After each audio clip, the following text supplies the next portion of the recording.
अस्सलामुअलैकुम साथियों, कैसे हैं आप सभी। आज की इस वीडियो में हम लोग बिहार डीएलएड एंट्रेंस एग्जाम 2025 के लिए उर्दू का पेपर आपके लिए लेके आ गए हैं।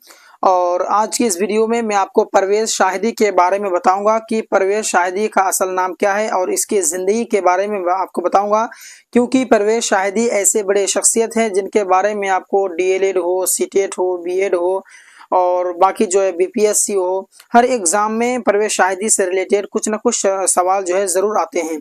तो ये बहुत ही इम्पोर्टेंट टॉपिक है, तो आप इसके बारे में शुरू से लेकर के आखिर तक जान लें और हर एक पॉइंट को आप नोट कर लें, क्योंकि बिहार डीएलएड एंट्रेंस एग्ज़ाम में इसके बारे में सवाल आना लाजमी है। तो चलिए वीडियो को शुरू करते हैं और हम लोग परवेज़ शाहिदी के बारे में ए टू जेड जानकारी लेते हैं। तो यहाँ देखिए, पहला सवाल कह रहा है कि शामिल निसाब नज़म हम नौजवान हैं के शायर कौन है। इसका ये मतलब हुआ कि एक नज़म है जिसका नाम है हम नौजवान हैं। तो वो जो हम नौजवान हैं शायर का ये जो लिखने वाले हैं शायर कौन है।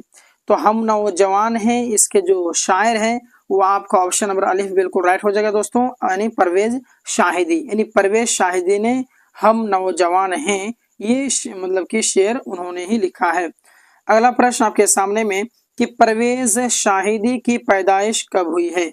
तो परवेज़ शाहिदी की पैदाइश आपको बता दूं कि 1910 ईस्वी में हुई है। तो इसका ऑप्शन नंबर बा बिल्कुल आपका राइट हो जाएगा। अगला प्रश्न आपके सामने में कि परवेज़ शाहिदी के वालिद का नाम क्या था। तो मैं आपको बता दूं कि परवेज़ शाहिदी के जो वालिद हैं उनका नाम सैयद अहमद हुसैन था, सैयद अहमद हुसैन था।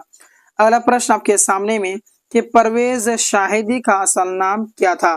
तो दोस्तों मैं आपको बता दूं कि इसका जो ऑप्शन नंबर जीम है वो बा है वो बिल्कुल राइट हो जाएगा, यानी सैयद अकरम हुसैन, सैयद अकरम हुसैन। अब अगला प्रश्न आपके सामने में कि परवेज़ शाहिदी का इंतकाल कब हुआ। तो परवेज़ शाहिदी का जो इंतकाल है दोस्तों आपका ऑप्शन नंबर जी बिल्कुल राइट हो जाएगा, यानी 1968 ईस्वी में, 1968 ईस्वी में।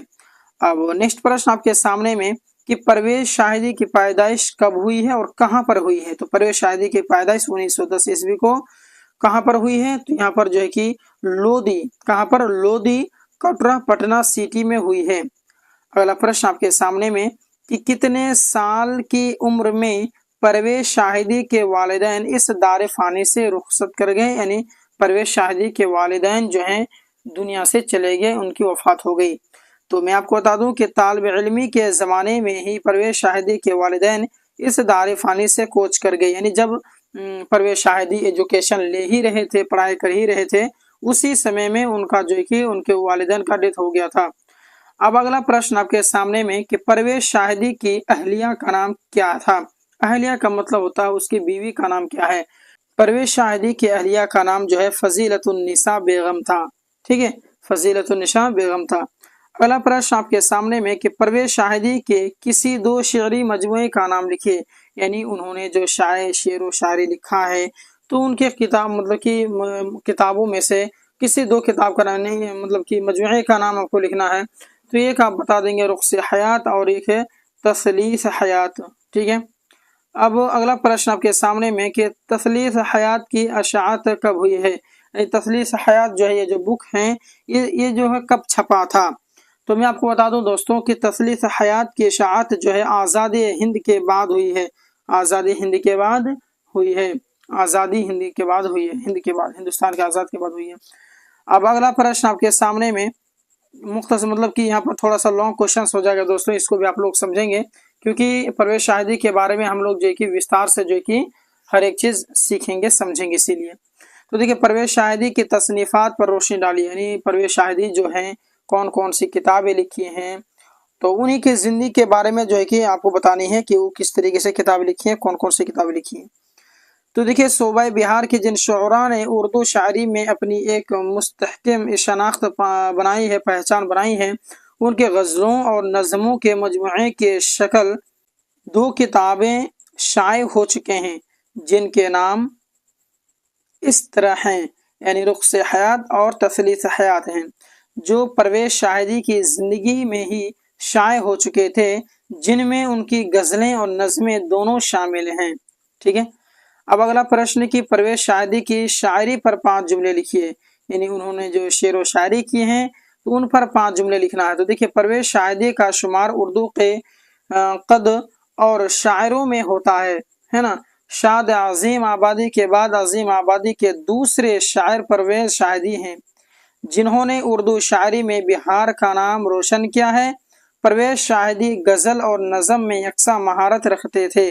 उनको शेर व अदब का ज़ौक़ खुद अदा था। उन्होंने पहला शेर 8 साल की उम्र में कहना शुरू किया। इकरा में तखल्लुस रखते थे, फिर परवेज तखल्लुस करने लगे। तो ये भी ऑप्शन में आ सकता है, ये ऑब्जेक्टिव तौर पर भी सवाल कर सकता है कि परवेज क्या थे, तखल्लुस थे, या फिर आपको और भी बहुत सारे ऑप्शन दे देगा।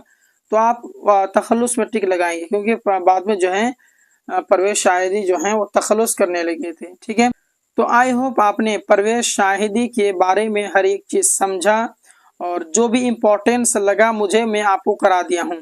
इस वीडियो को आप लोग अधिक से अधिक शेयर करेंगे, सब्सक्राइब तो ज़रूर करेंगे और इस वीडियो को लाइक ज़रूर करेंगे। मिलते हैं नेक्स्ट वीडियो में, धन्यवाद।